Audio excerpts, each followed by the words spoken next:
satu adalah raw material, nomor satu, nomor dua, dan nomor tiganya yang sudah join.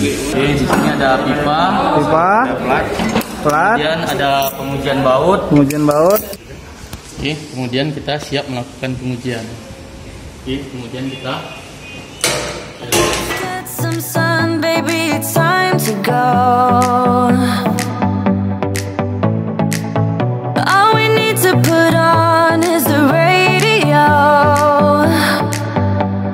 I can feel the heat is rising, and that beat is hypnotizing. Oh, oh, no, we run the show.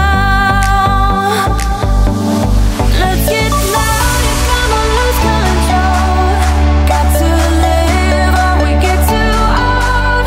Come on, shine, shine a little tonight.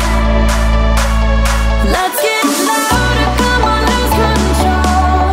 Ain't no limit when we go for gold. We can shine, shine a little tonight. Oke, hari ini kita akan melakukan training, di mana training ini kita lakukan di Tangerang, di PT Detek, di mana ini adalah salah satu lab untuk pengujian material. Oke, mungkin dari Pak Andi ada tambahan, silahkan. Oke, nah di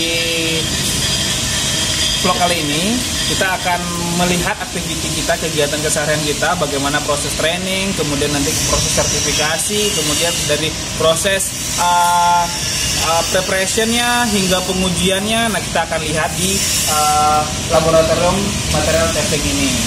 Oke, untuk lebih jelasnya ikutin keseharian kita dari tim PCR. Check it out.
Oke, ini proses penerimaan sampel.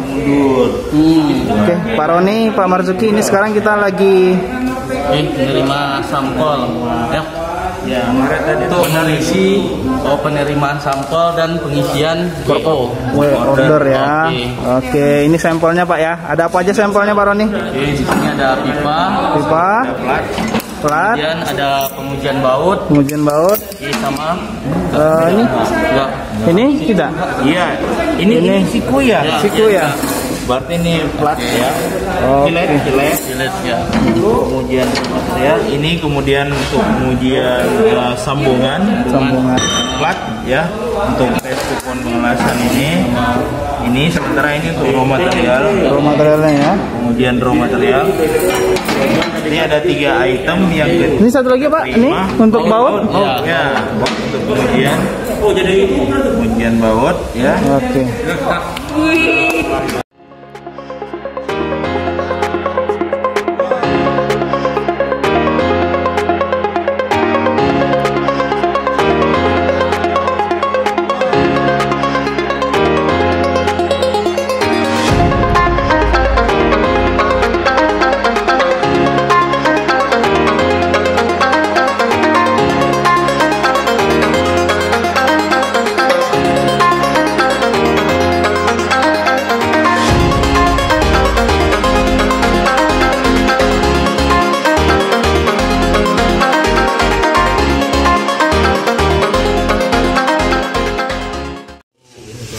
Oke, ini spesimen yang akan kita lakukan pengujian. Ini kita buat juga ya.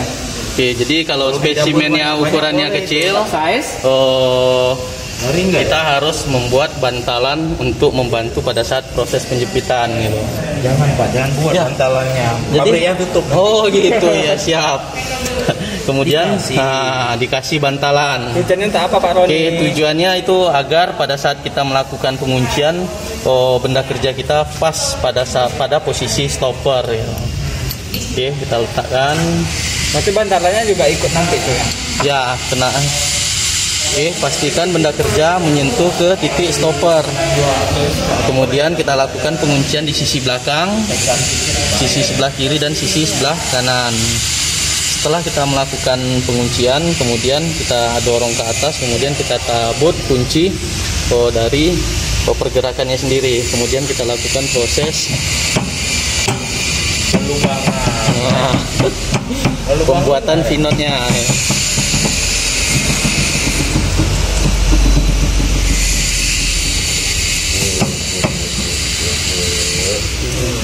Setelah kita melakukan prosesnya, kemudian kita naikkan sedikit dan kita buka kunci dari penjepit dari benda kerja yang kita buat. Kemudian kita lakukan pendorongan benda kerja ke sisi bagian luar. Kenapa tidak dinaikin mata ininya Pak supaya tidak rusak? Nah, agar pada saat kalau seandainya alat finotnya kita naikkan ke atas sehingga matanya bisa menjadi tumpul. Jadi ini finotnya yang sudah selesai. Kita enggak. Oke, sekian, terima kasih. Mudah-mudahan bermanfaat. Oke. Kali ini kita akan coba melakukan pengujian impact, di mana di sini adalah salah satu mesin menggunakan Charpy. Jadi spesimen yang kita gunakan sudah kita lakukan finot, di mana tinggi dari finot ini sendiri itu adalah 2 mili. Oke, di sini ada stick atau alat bantu untuk letakkan pada saat kita melakukan proses pengujian gitu. Dimana pada alat ini sendiri ada.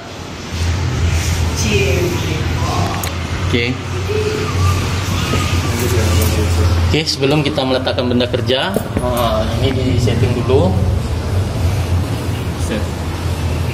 Di sini reset, kemudian run, dinaikkan dulu. Oke. Di sini kita turunkan dulu. Nah, itu cara perhitungan ini tunjuk di sini. Ya. Bagaimana perhitungannya? Ini. Oke. Nah, jadi di sini ada area spesimen. Kita isi 0,2. Oke, jadi area spesimen itu didapat dari ini tinggi 10 dikali, sedangkan ini kedalaman 2, berarti menjadi tingginya 0,8 mili 8 mili dikali 10 mili. dikali 10 Oke, 80 80 ya. Untuk mili mencari kalau dijadikan senti menjadi untuk mencari 0,8. spesimen area ya. 0,2 cm. Bukan 0,8 di sini. Oh, sorry, 0,8. Nah, 0,8. Oh iya, saya Ya. Jadi data 0,8 itu kita inputkan di sini 0,8. Oke. Oke, kemudian kita return. Di sini kemudian kita start atau kita testing. Di sini kita sudah siap menggunakan mesin gitu. Kemudian kita up.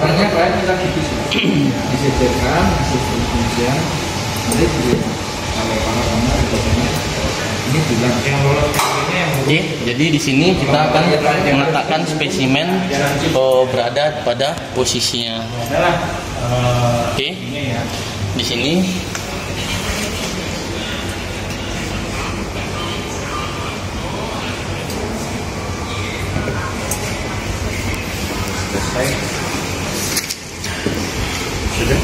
Oke, kemudian kita siap melakukan pengujian. Oke, kemudian kita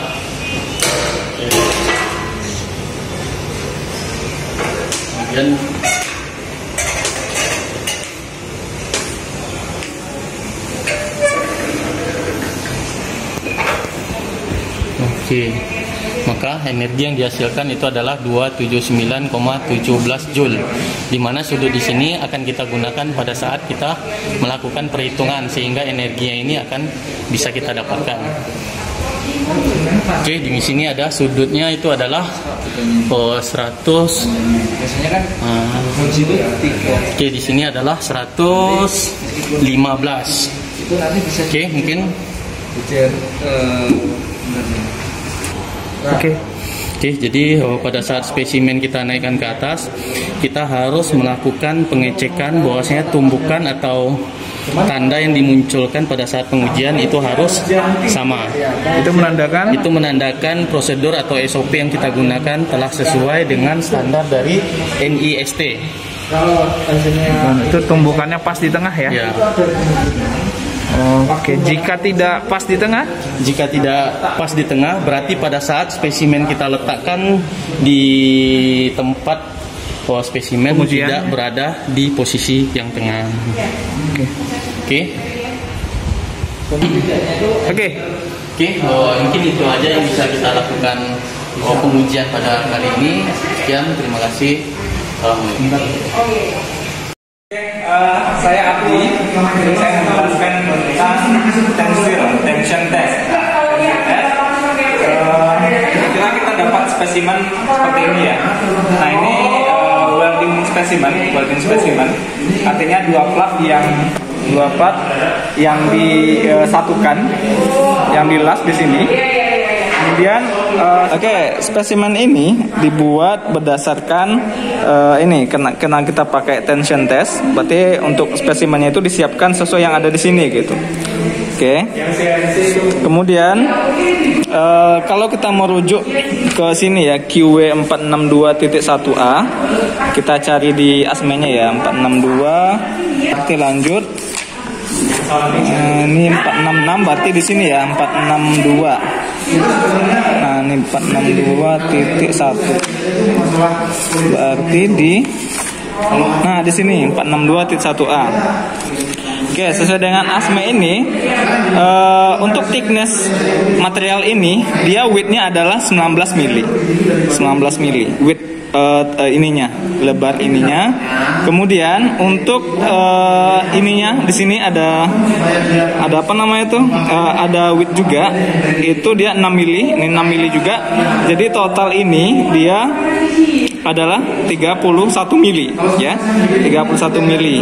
Kemudian kita akan setelah kita mempersiapkan spesimen seperti ini ya, modelnya seperti ini adalah gauplengnya. Kemudian kita uji di tension test.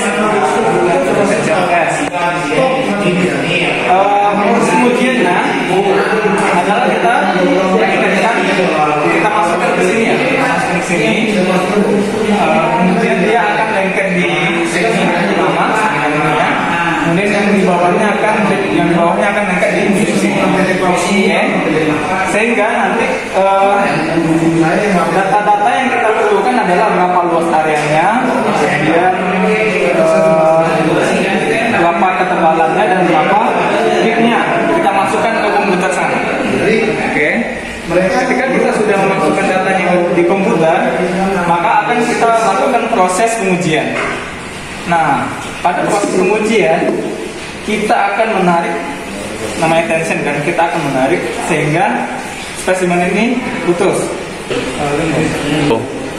Oke, setelah kita melakukan proses pengetesan, kemudian spesimen ini putus, diharapkan nanti dia memenuhi acceptance kriterianya.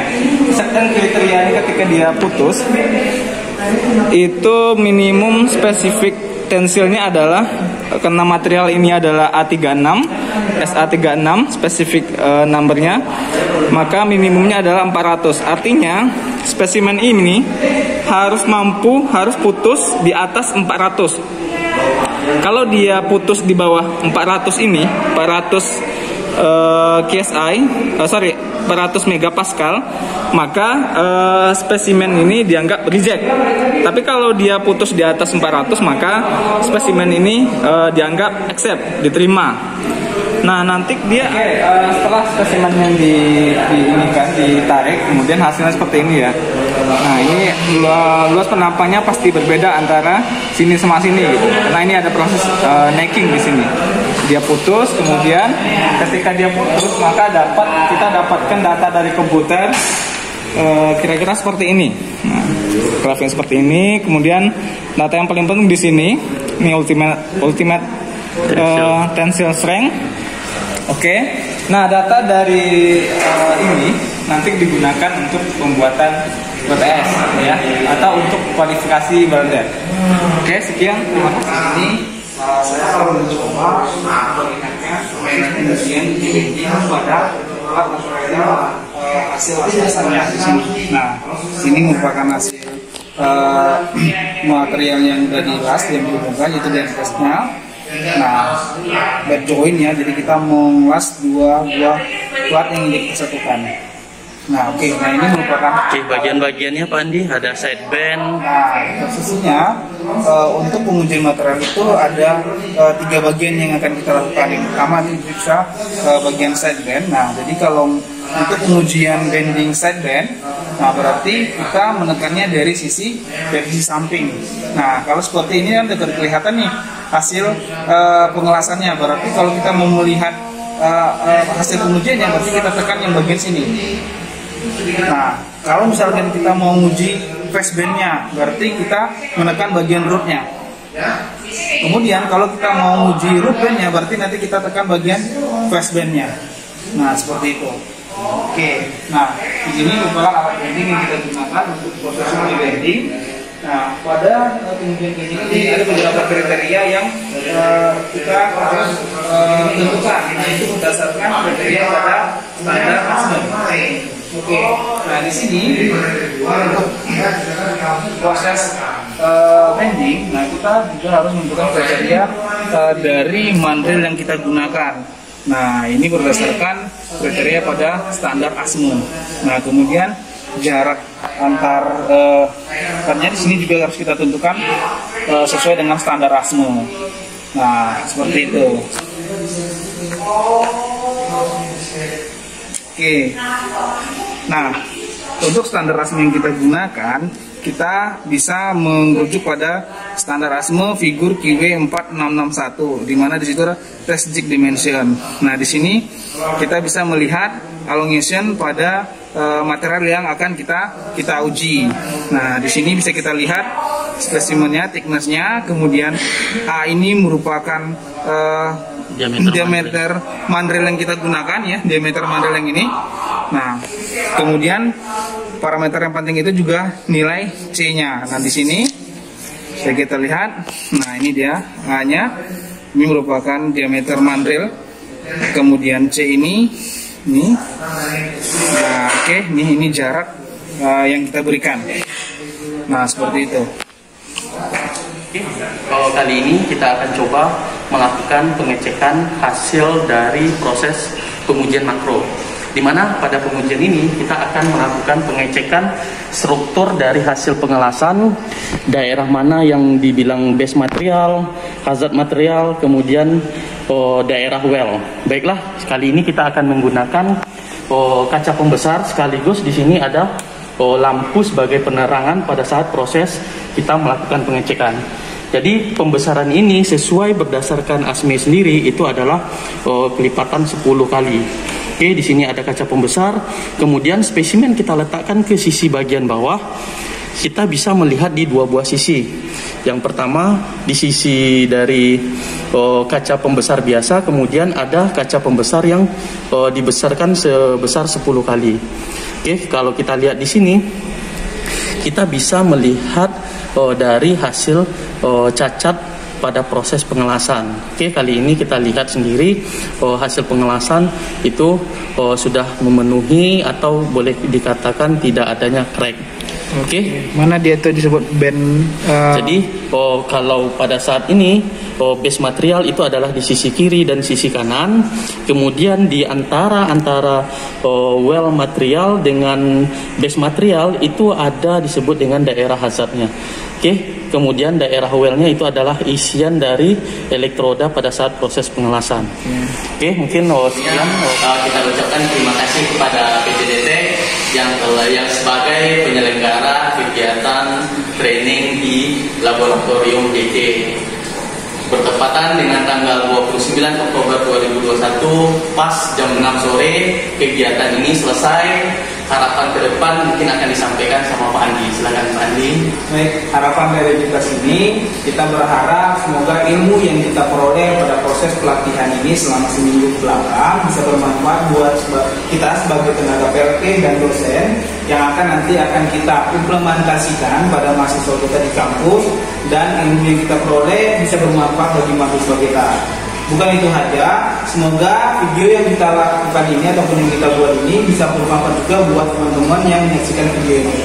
Mungkin itu aja harapan dari kita. Bagaimana Pak Rodi? Terima kasih, cukup sekian. Bye-bye. Bagi peserta pelatihan welding dan pelatihan laboratorium DT, kami ucapkan terima kasih. Kami bangga dengan kalian. Semangat!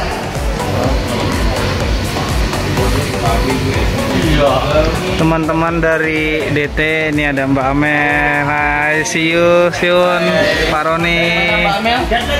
Wow, dari Bandung. Oke, ini ada Mas Rios. Dari Madura. Oke, ini ada Pak Indra. Dari mana Pak Indra? Dari tadi capek Pak. Waduh, dari 50 biji Pak. dari Politera, Pak Indra. Siap, dan Mas Rios. Nah, di sini ada nih Jauh nih. Pak Marzuki. Dari mana Pak Marzuki? Dari Loksmawe Aceh. Paling jauh nih. Paling jauh nih. Ini paling ujung. Nah, ini ada babi kita. Dari mana, Be? Dari mana, Be? Purwokerto. Purwakarta. 12 nih, Be. Oke. Sip, sampai dari Riau ada Pak Roni. Sampai jumpa teman-teman. Oke. Baik, hari ini kita akan balik ke